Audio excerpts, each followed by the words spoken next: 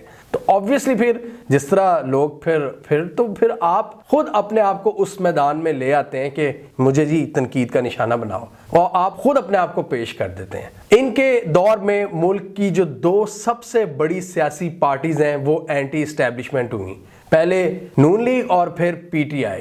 نون league نے جس طرح یہ پوری کیمپین شروع کی اسٹیبلشمنٹ کے خلاف, جس طرح کے نعرے لگوائے, اور اس کے بعد ہم نے دیکھا کہ 9 اپریل کے بعد پی ٹی آئی والے بھی جو ہمیشہ سے پاک آرمی کے ساتھ کھڑے ہوتے تھے، نون لیگ والوں کے ساتھ لڑے ہوتے تھے، وہ بھی اب بلکہ ان سے کئی گنا زیادہ اینٹی اسٹیبلشمنٹ ہو چکے ہیں۔ یہ بھی ان کے دور میں ہوا ہے کہ کتنے زیادہ فاصلے بڑھے ہیں آپ کے انسٹیٹیوشنز اور آپ کی عام عوام میں۔ یہ میں ہر ویڈیو میں کہتا ہوں کہ لڑائی پولیٹیکل پارٹیز کی ہونی چاہیے، یہ نہیں ہونا چاہیے کہ عام عوام اور آپ کی سول سوسائٹی آمنے سامنے کھڑی ہو۔ یہ باجوہ ڈاکٹرین کا ایک آؤٹ کم آپ کہہ سکتے ہیں۔ پھر سول سوسائٹی میں مزید آئیں تو ان کے جرنلسٹ کے ساتھ مسئلے، فریڈم آف سپیچ کے مسئلے، اپنی مرضی سے کئی لوگوں کو اپنی جاب سے ہاتھ دھونا پڑا میڈیا میں، ہیومن رائٹس کے حوالے سے ایشو رہے، اعظم سواتی کا کیس آپ کے سامنے ہے، اور نو ڈاؤٹ ادارے میں بھی اس حوالے سے اضطراب کی کیفیت ہے، اور کئی سینئر اینالسٹ جیسے کہ وجاہت احس خان وغیرہ کے مطابق کئی جو آپ کے ریٹائرڈ آفیسرز ہیں ان کی پینشنز کا بھی ایک مسئلہ بنا انہی کے دور میں، کیونکہ اپیرنٹلی وہ رجیم چینج کے خلاف تھے، مطلب وہ اس کے حق میں نہیں تھے، انہوں نے اپنی آواز اٹھائی تو ان پر بھی قدغنیں لگ گئیں۔ سب اچھا کرنے کے چکر میں سب کچھ بگاڑ بیٹھے۔ تو آپ دیکھ لیں کہ یہ پرابلم کہاں سے رہی ہے کہ جب انہوں نے ان کے اندر یہ شوق پیدا ہوا نا کہ سارے مسئلے میں حل کر لوں گا، اینڈ پہ یہ ساری چیزوں کو خراب کر کے گئے۔ اس سے ہمیں یہ بہت بڑا سبق ملتا ہے کہ یہ کام ملٹری کے کرنے کے نہیں تھے، جنہوں نے اس میں انٹرفیرنس کر کے مزید ان کو خراب کیا۔ ڈپلومیسی، اکنامک مسائل، سیاست، میڈیا، آپ کا آئیڈیا بہت زبردست تھا۔ باجوہ ڈاکٹرین آئیڈیا کی حد تک ایک زبردست ڈاکٹرین ہے، پر آپ کی اپروچ شاید غلط تھی۔ نیتوں کا حال تو صرف خدا ہی جانتا ہے، لیکن اس کو ایگزیکیوٹ کرنے کا طریقہ صحیح نہیں تھا، کیونکہ آپ کی جو بیسک اپروچ تھی وہی فلاڈ تھی۔ اور بیسک اپروچ کیا تھی کہ ہر ادارے کی اپنی باؤنڈری ہوتی ہے۔ اٹس اباؤٹ ٹائم کہ ہمارے جو انسٹیٹیوشنز ہیں ان کو اپنی حدود کا آئیڈیا ہو، کانسٹیٹیوشنلی جو ان کی ایک حد ڈیفائن کی گئی ہے۔ اب دیکھیں پاکستان میں جو ڈیفنس کے میٹرز ہیں وہ تو سیدھا سادہ آرمی کے پاس ہے، حالانکہ یو ایس میں کیا ہوتا ہے، یو ایس میں یہ ہوتا ہے کہ ڈیفنس اور فورن پالیسی میں بھی ملٹری صرف انپٹ دیتی ہے، ایگزیکیوٹ سویلینز کرتے ہیں۔ اور یہ بات پاکستان میں بھی اب میں ٹی وی پر دیکھ رہا تھا، آپ کے ریٹائرڈ بریگیڈیئرز وغیرہ یہ بات کرنا شروع ہو گئے ہیں۔ اور سب سے پہلے یہ میں نے اس ویڈیو میں یہ بات شروع کی تھی پاکستان میں، جب میں نے امریکہ کی ایگزامپل آپ کو دکھائی تھی کہ کس طرح ان کے جرنیلوں سے کویسچن کیے جاتے ہیں پالیسی پر، اور وہ خود کہتے ہیں جرنیل کہ ہمارا کام تھا فیڈ بیک دینا اپنے نالج کی بیس پر، پالیسی بنانا اینڈ پر سویلین گورنمنٹ کا کام ہوتا ہے۔ یہ آپ کے اب فوجی بھی مان رہے ہیں، پاکستان کے فوجی، کیونکہ اوور آل پاک آرمی ایک بڑا زبردست انسٹیٹیوشن ہے، ایک بہت ہائیلی کوالیفائڈ پروفیشنل لوگوں کا ادارہ ہے۔ آپ کئی آفیسرز کی باتیں جب ٹی وی پر سنتے ہیں تو پتہ لگتا ہے کہ یار کتنے زیادہ نالج ہے اس کے پیچھے، تو وہ بھی اس چیز کو مان رہے ہیں۔ لیکن انفارچونیٹلی پاکستان میں پاسٹ میں جتنے بھی یہ آئے ہیں کچھ جنرلز یا ملٹری ڈکٹیٹرز، وہ سویلینز پر بھروسہ ہی نہیں کرتے کہ جی جیسے سویلینز ساری چیزیں خراب کر دیں گے۔ لیکن ہسٹری ہمیں یہ بتاتی ہے کہ ہر مارشل لاء کا اینڈ اس نے پاکستان کو ایک ڈیزاسٹر سے نوازا ہے۔ ایوب کے مارشل لاء کے بعد بنگلہ دیش علیحدہ ہو گیا، مشرف کے مارشل لاء کے بعد ہمیں وار آن ٹیرر کا تحفہ ملا، ضیاء کے مارشل لاء نے ہمیں ایک ایکسٹریم قسم کے ریلیجس فنڈامنٹلزم سے نوازا۔ تو یہ کچھ مسئلے ہیں، یہ ہمیں یہی بتاتے ہیں کہ پاکستان کی جو کور ایشوز ہیں، ڈیفنس ہے، فورن پالیسی ہے، اس پہ مل کر کام کرنا چاہیے، مل بیٹھ کر۔ یہ پاکستان ہم سب کا ہے، یہ سویلینز کا بھی ہے، یہ آرمی کا بھی ہے۔ سویلینز بھی اتنے ہی مخلص ہیں جتنی آرمی ہے، اور برے اچھے لوگ ہر جگہ پر ہوتے ہیں۔ جو سب سے بڑا نقصان ہوا ہے میری نظر میں، پاکستان جو ایک پالیسی لے کر چل رہا تھا 2011 سے ایک شفٹ آیا تھا کہ جی اب ہم نے امریکہ سے ہٹ کر بھی سوچنا ہے، ریجن میں جانا ہے، Central Asia, China, Iran, Russia, ان سب سے بھی اپنے تعلقات کو ڈائیورسیفائی کرنا ہے۔ اس چیز کو اب بیک گیئر لگ چکا ہے، جو 2011 سے 2021 10 سال ہم اس اپروچ کو آگے لے کر چلتے رہے، لیکن ایک فلاڈ ڈاکٹرین کی وجہ سے آپ کے جتنے بھی وہ گینز تھے، اسٹریٹجک گینز، وہ ریورس ہو گئے ہیں۔ اور جو خطے میں ہم بھارت کے اوپر ہمیں فوقیت تھی اسٹریٹجک معاملات پر، وہ بھی اب نہیں رہی۔ اس کو واپس حاصل کرنے میں بڑا ٹائم لگے گا، اگر آج سے ہی ہم اپنی نیت صحیح کر لیں، اپنی اسٹریٹجی، اپنی سمت درست کر لیں۔ سیاسی پارٹیز میں شدید پولیٹیکل انسٹیبلٹی، ایک گرتی ہوئی معیشت، لوگوں میں اپنے اداروں کے حوالے سے اعتماد کا فقدان اور شدید نفرت، یہ لیگیسی چھوڑ کر جا رہے ہیں باجوہ صاحب۔ اور نئے آنے والے چیف صاحب کے لیے میں یہی کہنا چاہوں گا کہ ایک آگ کا دریا ہے اور ڈوب کے جانا ہے۔ شاید کئی لوگوں کو اس کا اندازہ بھی نہیں ہے کہ ان کو کتنے بڑے چیلنج کا سامنا ہے. جو ہمارے نئے چیف آئے ہیں عاصم منیر صاحب, ان پر ہم نے یہ ویڈیو بنائی تھی, آپ لازمی دیکھ سکتے ہیں کہ ان کا کیا بیک گراؤنڈ ہے. تو یہ جو چیلنج ان کو فیس کرنا پڑے گا عاصم منیر صاحب کو, وہ باجوہ کی وجہ سے ہوگا. جو ایکسٹریم حالات میں یہ آئے ہیں, ان حالات میں ہسٹری میں کوئی آرمی چیف نہیں آیا. ہم نے شروع میں چیلنجز بتایا ہے نا, کیانی, مشرف اور راحیل شریف وغیرہ کے. اس طرح کا چیلنج کسی آرمی چیف کو نہیں تھا کہ extreme polarisation, hate, political instability, لوگ جہاں پر گالیاں دے رہے ہیں آپ کے اداروں کو, اس ماحول میں یہ آئے ہیں. اس کرائسس کو ہینڈل کرنے کے لیے بڑی سوچ بچار چاہیے, بہت ہی اسٹریٹجک مائنڈ سیٹ چاہیے, اور ہم عاصم منیر صاحب کو بیسٹ آف لک وش کرتے ہیں. دنیا کی 5ویں یا 6ٹھی بڑی فوج کے آپ سربراہ بننے جا رہے ہیں, ایک نیوکلیئر پاورڈ کنٹری جس کی 22 کروڑ پاپولیشن ہے اور دنیا میں ایک مقام ہے. تو اس ملک کے فوج کا سپہ سالار ہونا یہ کوئی مذاق نہیں ہے, یہ ایک بہت بڑی رسپانسبلٹی ہے آپ کے کندھوں پر. اینڈ پر 2 سوال میں آپ لوگوں سے پوچھوں گا. پہلا تو یہ, کیا آپ میرے سے ایگری کرتے ہیں کہ باجوہ ڈاکٹرین آئیڈیا کی حد تک ایک بریلینٹ آئیڈیا تھا؟ دوسرا یہ کہ کیا عاصم منیر صاحب ان چیلنجز کو جو باجوہ صاحب کی وجہ سے ان کو فیس کرنا پڑیں گے, کیا وہ ان کو بہتر طریقے سے مینج کر پائیں گے یا نہیں؟ کامنٹ کیجئے. اس کے علاوہ ہمارا یوٹیوب چینل سبسکرائب کر لیں, ساتھ ہی وہ بیل آئیکن بھی دبا لیں تاکہ وہ سٹوریز دنیا بھر سے پاکستان سے جن کی مین سٹریم میڈیا پر پراپر کوریج نہیں ہوتی, ہمارے پلیٹ فارم کے تھرو آپ تک ٹائم پر پہنچ جائیں.